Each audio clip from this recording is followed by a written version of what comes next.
Hey everyone, it's Matt C, and I'm doing a step 2 kind of video on where my process is with this B-Wing model. So this is the, I guess like typically what I do, I've only made a few models, but what I do is I kind of do some burnishing, and I kind of figure out, like what kind of patina I want to go with, particularly with Rebel ships. You got to figure out how far are you going to take the aging, stuff like that. And I use oil-based stuff, so mostly, for the most part, it's you can't really mess up because you can always kind of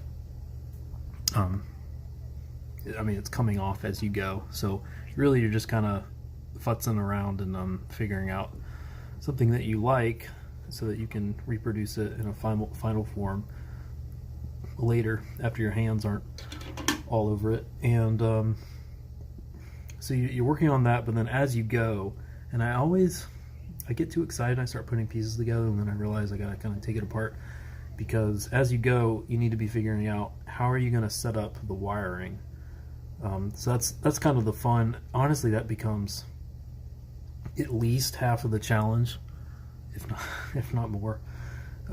Just figuring out like where are you going to house the electrical components to turn on lights in the ship. So it's really satisfying when you can do that. I mean, a ship that has lights, it's just a lot more fun to look at. So and this is a limited edition B-Wing. I don't think they made very many of these, and thankfully they kind of gave you some the build. It suggests, it implies a direction you could take, actually. So there's I've already put so much of this together it's hard to see very much, but so here's my engine. This is basically duct tape around a whole bunch of LED lights that are wiring in through this hole, which I'll talk about in a minute. Let's go ahead and turn it on so you can see what's going on. And basically there's a rod, a singular rod that splits into 4 pieces and runs up through, and it kind of acts like a fiber optic kind of situation. So isn't that cool? So you can see the rod on this one. Took one of the engines off, and you get a pretty good effect. Kind of makes me want to repeat this with some other maybe future models. So there's a bit of light bleed through the electrical tape. It's actually black duct tape.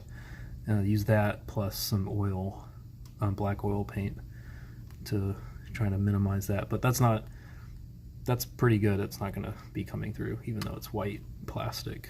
It's been looking pretty good so far. And then I tried to go the extra mile, and I ran the very end of the LED string up through here. Let's see if I can catch it. It's subtle. There's only like a couple lights in here, and so there's 3 up in here in the housing. There you go. You can kind of see it better there. But I kind of did like this tie-dye paint coloring over it. This was really tough. It's actually sitting.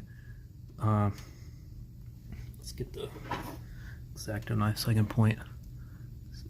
They're kind of sitting under here, under some duct tape and black oil paint, and you kind of have to drill using an X-Acto knife. You kind of have to drill open little kind of pores through the plastic to get I guess like light bleed that you kind of want. It doesn't look very good in the video, but it's just enough to give you something. Could have done better with that. The engines work great. That's just because they built it in such a way where it's easy to put together. And about half of this, this white plastic area was free of space. It's not, there's no like poles running through it to connect it or anything. So it was basically begging for you to, wrap a bunch of lights through there so that you could get yourself that, which is really fun. So basically, that's the hardest part of making any model, I think, is figuring out like how on earth are you gonna light it. So I'll be snapping this together, and soon I'll be putting on the stickers and then coming up with a final burnish. Oh, the lights. So I've gone through various kind of techniques. I did yellow paint for these guys on this A-wing, and what's on there. This is a 1/48 scale, so it's easier to get in that cockpit and really light it up.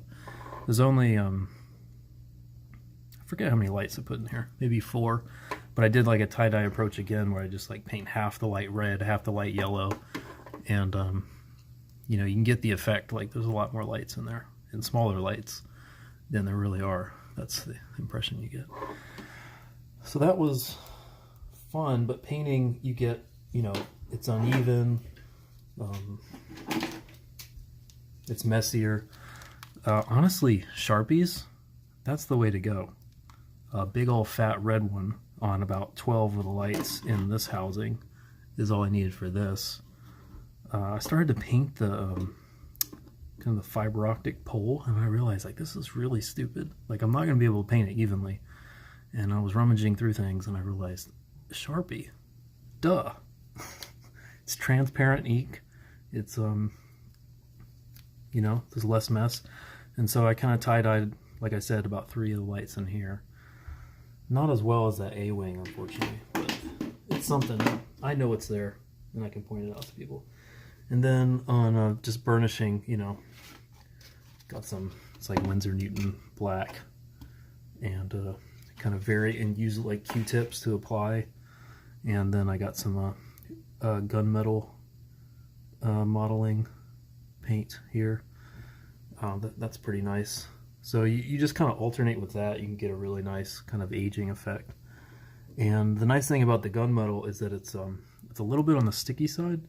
So you,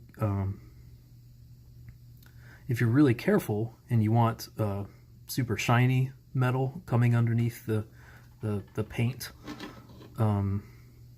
where like paint's kind of wearing away and you can see shinier metal, you just have to be really careful and make sure you apply it right at the end usually. Or if you want, because it's sticky, if you want it to actually help you age things to be kind of darker, you can let that oil black kind of get caught up into the stickier gunmetal, and you can get kind of splotchier looks than you can normally get just by applying with a Q-tip. And that's about it. So this is really the first step to making the model, and the hardest step. Oh, one last thing. So I got really excited because I was like, oh, I can thread this wire through this center hole. Like, duh, like that's it's almost like a no-brainer. I guess they were telling me to do that too. Then I realized, like a doofus, that center hole is where the model itself is actually supposed to stick into the stand. It's a really nice place to hold it between these 4 engines, and I'd even put together the stand earlier, and I'd forgotten that that's exactly where you stick it into. So I kind of had to use this again to kind of carve, to widen that hole out to one side, and basically make it twice as wide, though just as long, just to like pull this wire off to one side. And I was getting a lot more light bleed, so I stuck in some putty with black oil over it, and then just kind of kept widening, kept carving with this until I got something where I could actually stick the stand little joint back in. I think it's working okay. I'm probably gonna have to keep widening as I go, but yeah. So this is what I have. Man, it'd be nice. Yeah, you can kind of see the lights. They're there. You know, it's a smaller. This is 172, so you know you don't want to. You can't go as nuts. And this also has to rotate. This is part of the mechanical challenge, is figuring out how you can get that horizontal look for the B-wing. and the vertical. So you can't run too many wires up there. Really, you know, I just have the one, and it's a tiny housing up in here. I mean, they wanted you to figure out the engine. They didn't want you to stick something up in the cockpit. So I'm just happy I got something up there. But anyway, thanks for checking this out. I'm trying to get this all done tonight, so I don't leave a mess on my dining room table any longer than I already have. So hopefully I can get another video up, and yeah, just get the final product up there. It's really fun. Knowing that I got this challenge solved is a big kind of load off my back, the lighting challenge. So now I can focus on, yeah, just painting, finishing touches, stickers, finishing up this pilot guy a little bit, sticking on that nice clean, I tell you, a ship that you've aged a lot, and you stick a nice, like, super clean, like, no fingerprints, no cat hairs, definitely no paint on it, cockpit glass over it. Always looks so nice, that contrast, especially if you can see lights down in there and it's kind of shining up, reflecting into the shiny, you know, clear plastic. It's a really nice look, as you saw in this A-wing. So yeah, so I'm gonna finish this up tonight and hopefully get another video up soon. Hopefully it's gonna look something like this buddy, but hopefully even better. Who knows? All right, thanks for checking us out. Give us a like and subscribe if you like the content, and I'll have more stuff up at a later date. Thanks. Bye.